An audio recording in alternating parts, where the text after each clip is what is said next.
ये विशेष रिपोर्ट है और आप इसे सुन रहे हैं एक ऐसे समय में जब पश्चिम एशिया से लेकर यूरोप तक पूरी दुनिया फिर से अस्थिरता, टकराव और भू-राजनीतिक टकराव के खतरनाक दौर में प्रवेश कर चुकी है। शुरुआत करते हैं यमन से, जहां दक्षिणी यमन के हद्रामौत प्रांत में सऊदी अरब द्वारा किए गए हवाई हमलों ने एक बार फिर उस युद्ध को नई आग दे दी है जिसे बीते कुछ वर्षों से शांत माना जा रहा था। फ्रांसीसी समाचार एजेंसी AFP के अनुसार यमन के अलगाववादी गुटों ने सीधे तौर पर इन हवाई हमलों के लिए सऊदी अरब को जिम्मेदार ठहराया है। रिपोर्ट में कहा गया है कि एक दिन पहले ही सऊदी अरब ने इन अलगाववादी ताकतों को चेतावनी दी थी कि वे हाल ही में कब्जाए गए इलाकों से तुरंत पीछे हटें, लेकिन इस अपील के ठीक अगले दिन सऊदी लड़ाकू विमानों ने उन्हीं क्षेत्रों को निशाना बनाकर बमबारी शुरू कर दी। सऊदी अरब इस समय यमन की अंतर्राष्ट्रीय स्तर पर मान्यता प्राप्त सरकार का सबसे बड़ा समर्थक है और यही कारण है कि ये हमला केवल सैन्य कार्रवाई नहीं बल्कि एक राजनैतिक संदेश भी माना जा रहा है। फिलहाल किसी के हताहत होने की आधिकारिक पुष्टि नहीं हुई है,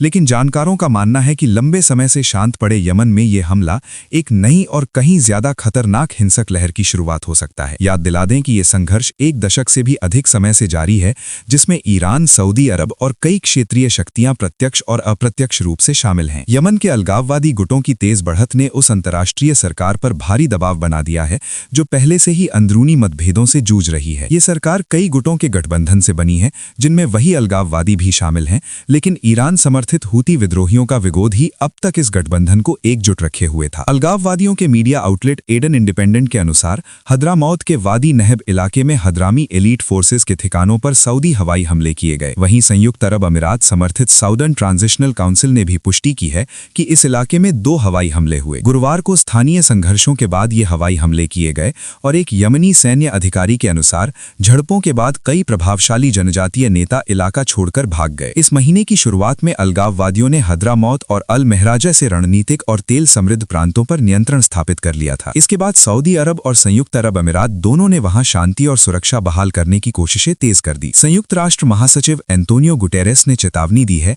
कि STC की ये आक्रामक बढ़त क्षेत्रीय तनाव और यमन के और अधिक विभाजन का खतरा बढ़ा रही है और अगर पूरा युद्ध फिर से भड़कता है तो इसका असर केवल यमन तक सीमित नहीं रहेगा बल्कि पूरे क्षेत्र की शांति और सुरक्षा खतरे में पड़ जाएगी। इसी बीच संयुक्त अरब अमीरात ने यमन में स्थिरता बनाए रखने के लिए सऊदी अरब की पहलों का समर्थन किया है और एक आधिकारिक बयान में कहा है कि वो यमन की सुरक्षा और स्थिरता के लिए अपना समर्थन जारी रखेगा। इससे पहले सऊदी अरब ने साफ शब्दों में कहा था कि वो चाहता है कि दक्षिणी यमन के प्रमुख अलगाववादी गुट तनाव और टकराव का रास्ता छोड़ें और स्थिति को शांत करें, लेकिन हकीकत यह है कि इस तनाव के बीच STC ने दक्षिण यमन के बड़े हिस्से पर व्यावहारिक रूप से नियंत्रण स्थापित कर लिया है। सऊदी अरब ने STC से मांग की है कि वो हद्रामौत और अल महरा जैसे पूर्वी प्रांतों से तुरंत पीछे हटे। विदेश मंत्रालय ने इन सैन्य गतिविधियों को गैर जिम्मेदाराना उकसावे की संज्ञा दी और कहा कि यमन के सभी राजनीतिक पक्षों को ऐसे कदमों से बचना चाहिए जो देश की स्थिरता को नुकसान पहुंचाएं। रियाद ने यह भी बताया कि मध्यस्थता प्रयास जारी हैं जिनका उद्देश्य STC बलों को उनकी पुरानी स्थिति में लौटाना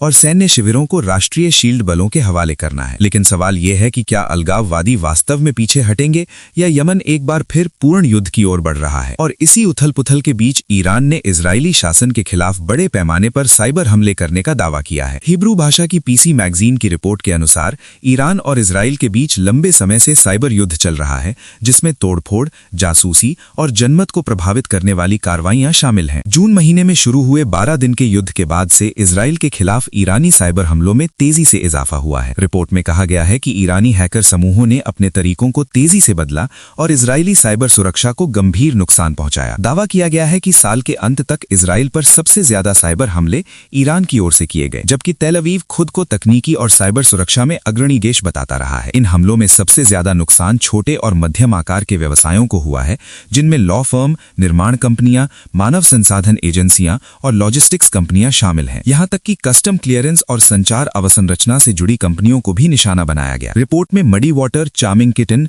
डार्कबिट, फीनिक्स साइबर स्टॉर्म और हंजला जैसे हैकर समूहों का नाम लिया गया है जो इजराइल पर सबसे बड़े साइबर हमलों के लिए जिम्मेदार माने जा रहे हैं। इसी वैश्विक टकराव के बीच यूरोप से एक और विस्फोटक खबर सामने आई है, जहां यूक्रेन ने ब्रिटेन द्वारा दिए गए स्टॉर्म शैडो क्रूज मिसाइलों का इस्तेमाल करते हुए रूस के रोस्तोव क्षेत्र में स्थित नोवोशाख्तिंस्क तेल रिफाइनरी पर हमला किया है। यूक्रेनी सेना के जनरल स्टाफ ने पुष्टि की है कि इस हमले में कई जोरदार विस्फोट हुए और ये रिफाइनरी दक्षिणी रूस की ऊर्जा आपूर्ति के लिए बेहद अहम मानी जाती है, जहां से रूसी सेना को डीजल और विमान ईंधन की आपूर्ति होती है। कीव का कहना है कि यह हमला हमला रूस की ओर से लगातार हो रहे मिसाइल और ड्रोन हमलों के जवाब में किया गया है और यूक्रेन अब रूस के भीतर रणनीतिक ऊर्जा ढांचे को निशाना बनाकर दबाव बढ़ा रहा है। लेकिन यूक्रेन के सामने एक और गंभीर संकट खड़ा हो गया है। राष्ट्रपति ज़ेलेंस्की के कार्यालय के सलाहकार मिखाइल पोडोल्याक ने साफ कहा है कि यूक्रेन अपने दम पर चुनाव कराने की स्थिति में नहीं है और इसके लिए विदेशी वित्तीय सहायता की जरूरत होगी। उन्होंने कहा कि देश का बजट पहले ही भारी घाटे में है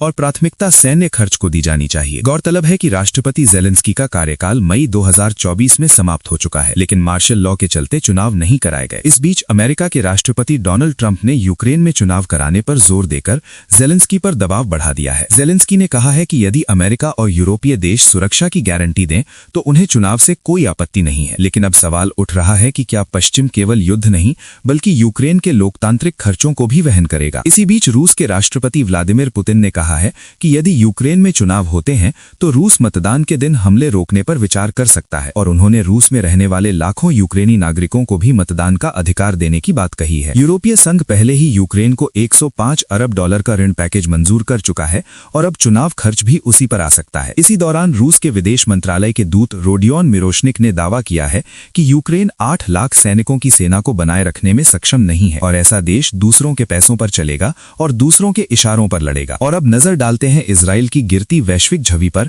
जहां नेशन ब्रांड्स इंडेक्स में इजराइल लगातार दूसरे साल सबसे निचले पायदान पर पहुंच गया है। ब्रांड आईएल की रिपोर्ट के अनुसार पिछले लगभग 2 दशकों में ये इजराइल की सबसे खराब रैंकिंग है। सर्वे में पर्यटन, संस्कृति, शासन और निर्यात जैसे क्षेत्रों में इजराइल की छवि बुरी तरह गिरी है। रिपोर्ट बताती है कि गाजा युद्ध के बाद आलोचना अब केवल सरकार तक सीमित नहीं रही बल्कि आम इजरायली नागरिकों तक फैल गई है। युवाओं, खासकर जेन जी के बीच इजराइल को अवैध और औपनिवेशिक राज्य के रूप में देखने की प्रवृत्ति बढ़ रही है। यूरोप और अमेरिका में समर्थन ऐतिहासिक रूप से सबसे निचले स्तर पर पहुंच चुका है और इसी माहौल में इजरायली रक्षा मंत्री इजराइल कात्स ने साफ कहा है कि इजराइल कभी भी गाजा का नियंत्रण नहीं छोड़ेगा और वहां एक बड़ा सुरक्षा बफर जोन बनाया जाएगा। उन्होंने उत्तर गाजा में बस्तियां बसाने की बात भी दोहराई है। फिलिस्तीनी प्राधिकरण का कहना है कि पश्चिमी तट में घरों को गिराने और जबरन विस्थापन की घटनाएं तेज हो गई हैं और अगर औपचारिक रूप से कब्जा कर लिया गया तो 2 राष्ट्र समाधान की संभावना पूरी तरह खत्म हो जाएगी। आज की ये रिपोर्ट सिर्फ खबर नहीं है बल्कि एक चेतावनी है कि दुनिया एक बार फिर कई मोर्चों पर टकराव की ओर बढ़ रही है, जहां कूटनीति कमजोर